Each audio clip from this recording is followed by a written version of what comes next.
मित्रांनो, सुप्रभात आणि जय शिवराय। आज आम्ही जात आहोत कर्नाळा बर्ड सँच्युरी मध्ये। तर सकाळचे वाजलेले आहेत 7 आणि आपण आपली जर्नी सुरू करूया। तर कर्नाळा बर्ड सँच्युरी येथे पनवेल मध्ये, तिथे जायला आपल्याला खारघर मधून लागणार आहे 33 मिनिट्स, म्हणजे 33 मिनिटं, अर्धा तासात आपण पोहोचू आणि 22 किलोमीटरच आहे। तर ही अमेझिंग एकदम सुपर जर्नी चालू करूया, अर्ली मॉर्निंग ड्राईव्ह चालू करूया आपल्या लाडक्या गणपती बाप्पाचं नाव घेऊन। तर बोला गणपती बाप्पा मोरया, मंगल मूर्ती मोरया। तर आजची जी ट्रिप आहे ना ती इम्पॉर्टंट आहे, खूप खास आहे। कर्नाळा बर्ड सँच्युरी थोडं एक्सप्लोर करून, थोडं नाही पूर्ण एक्सप्लोर करून कर्नाळा फोर्ट कडे जाणार आहोत। व्हिडिओ मध्ये बनून राहा। व्हिडिओ आवडत असेल लाईक करा, चॅनलला सबस्क्राईब करा आणि आपल्या लोकांबरोबर शेअर करा यार, कॉमेंट करा, comment.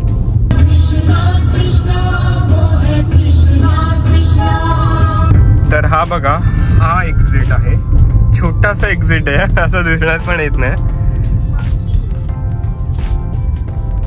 Ola and Uber not allowed लिहिलंय इकडे, तर हे ध्यान मध्ये ठेवा तुम्ही, हे ध्यानात ठेवा तुम्ही।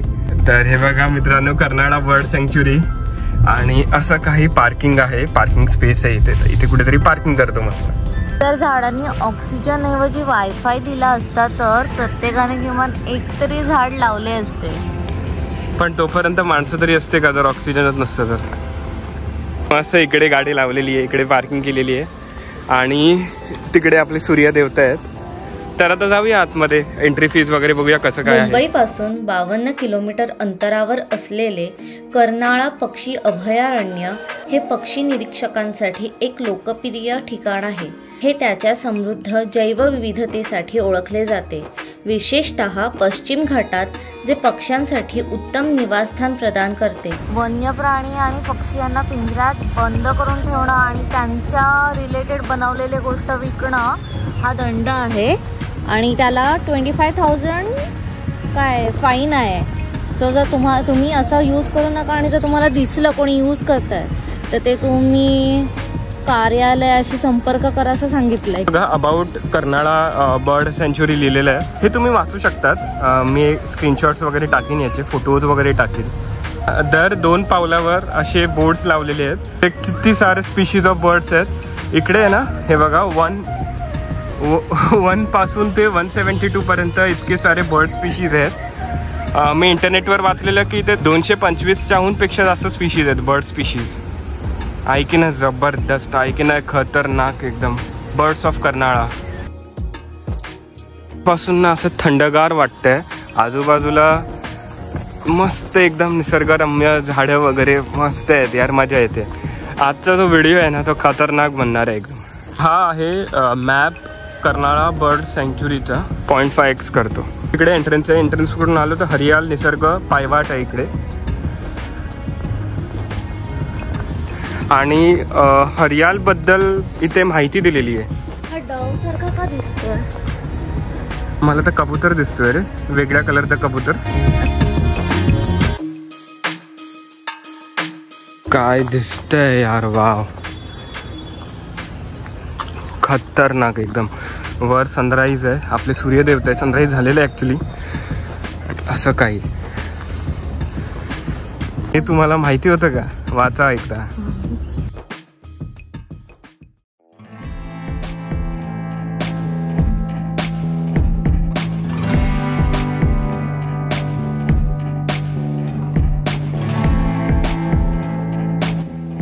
इतकी शांतता आहे ना इथे, पक्ष्यांचा आवाज ऐकायला येतोय, तुम्ही पण ऐकू शकतात आता। आणि इथे मस्त थंड वाटतंय। आपल्या मुंबई, नवी मुंबईमध्ये इतकी गरमी वाढली आहे ना, इकडे जरा शांत वाटतंय यार, मजा येते एकदम थंडगार।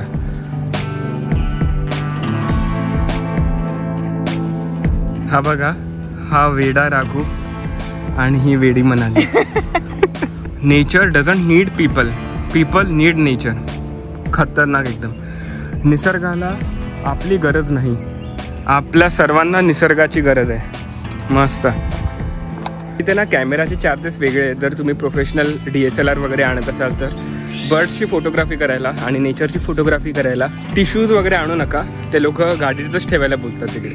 हा बघा इथे मोर दिसला, ऍक्च्युली लांडोर आहे हा.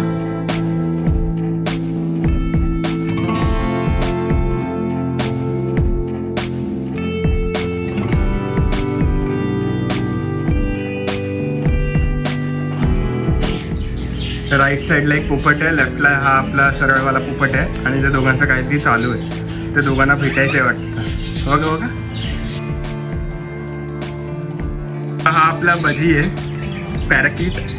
आणि वर बघा कसे बसले आहेत की नाही मस्त. अय अरे तिकडे बघा, तिकडे किती आहेत.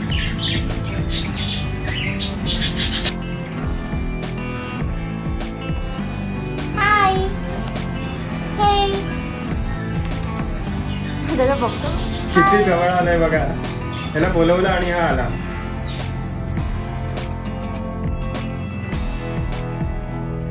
तुम्हाला इथे बसायचंय, तुम्ही इथे बसू शकतात. मस्त सावली दे.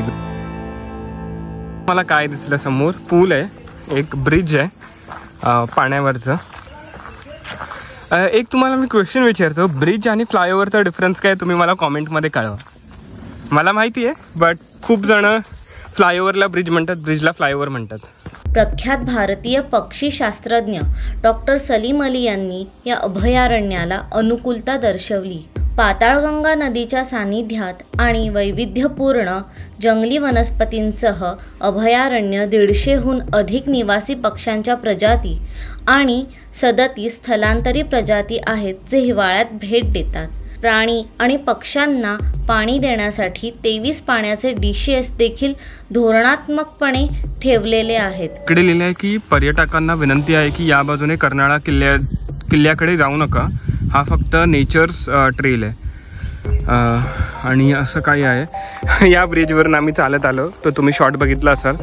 आणि हे बघा इकडून तुम्ही जाऊ शकतात, एकदम नेचरच्या बाजूला आहे. यार काय होय बघा, किती मोठा खड्डा आहे बघा मित्रांनो. हे जे झाड आहे ना ते इतकं मोठं आहे ना, थांबा आपण 0.5 करतो. हा बघा इतकं मोठं आहे की त्याचे जे हे आहेत ना ब्रांचेस ते असे काही खाली आले आहेत. भाई काय आहे आणि किती जुनं असेल.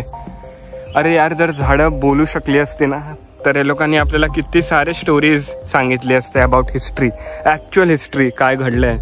हे अभयारण्य पेरेग्रीन आणि शिक्रा यासारख्या विदेशी पक्ष्यांच्या प्रजातींचे आश्रयस्थान आहे आणि ते शहरापासून शांतता आणि अलगाव शोधणाऱ्या ट्रेकर्सना आकर्षित करते. भरपूर लोकांचा फेवरेट असणार, सांगा का. ही आहे ना बेस्ट लोकेशन आहे. जर तुम्हाला हेल्दी पण राहायचं आहे आणि नेचरचं एन्जॉयमेंट घ्यायची आहे, वॉकिंग करायचं आहे, ट्रेकिंग करायचं आहे, इकडे या यार तुम्ही. ते बर्ड्सचा नेस्ट आहे वर, इतका झूम होतोय कॅमेऱ्यामध्ये. कॅन्टीनमध्ये थांबलो आहोत आणि मस्त गोड काकू भेटले आम्हाला इथे. मस्त आहेत काकू तुम्ही खूप. मिसळपाव आलेला आहे.